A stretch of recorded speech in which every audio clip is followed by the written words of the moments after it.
I had always wanted to wait until my wedding night to be with my fiancé, Daniel, but when that night arrived, I succumbed to a temptation and ended up with someone else.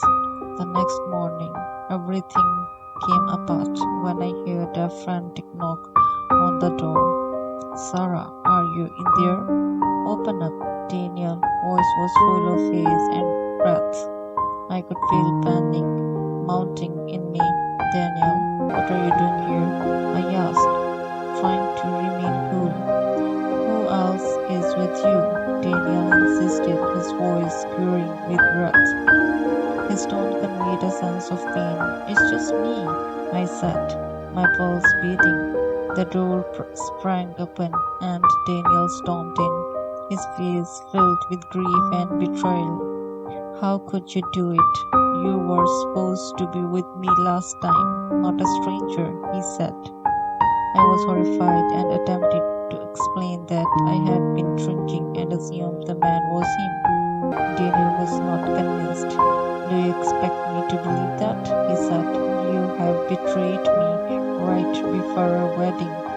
His comments cut hard, and I felt like my world was collapsing. My father came shortly thereafter, his face enraged. He said, you have disgraced yourself and family. Carol, my stepmother, joined in, stating she knew I would end up like this and disliked me. Their nasty statements left me feeling absolutely alone. Daniel questioned, was that man really better than me? His voice was filled with anguish. I shouted out, no, Daniel, it was not like that at all. I love you. However, he hesitated to believe me. The visitor had already departed the hotel, and they refused to tell us who he was. I had no method of proving my side of the story. Please, just listen, I urged. I need you to understand there will be no wedding. Daniel stated firmly. I can't be with someone who's betrayed me like this. His choice made me feel heartbroken and alienated. My father and stepmother continued to attack me, claiming I had brought dishonor to the family. I felt like my world was collapsing and the situation was intolerable. Then my stepsister disclosed that she had orchestrated the entire incident. I wanted Daniel for myself, she said brutally. I put sleeping pills in your drink and arranged for another girl to be in your room. Her disclosure shocked me, and I felt horribly deceived. Why would you do this to me? I asked in horror because I couldn't stand the thought of you being happy with him, she said, smiling coldly.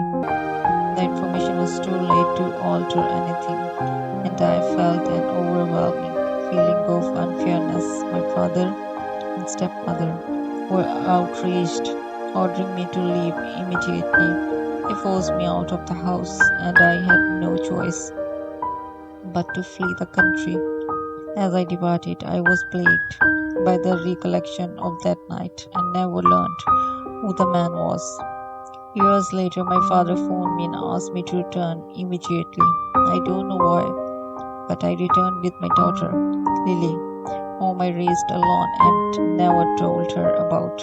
At the airport, I met Adrian, a rich businessman who appeared to recognize Lily. To my amazement, Adrian turned out to be Lily's father. Despite the stress, he offered us to the place to stay. When I returned to my hometown, I learned that Daniel and my stepsister were married. Seeing them again was terrible, especially because they made disparaging remarks about me and Lily. Adrian's assistant provided a tiny consolation during this tough period.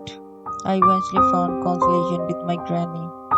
Her kindness and support enabled me to heal, though my background was fraught with anguish and betrayal. I felt at ease being around relatives that actually cared for me and my kid. I appreciate your time. I will release the rest of the narrative soon. Until then, don't forget to like, subscribe, and click the bell button for more engaging content. See you in the future video.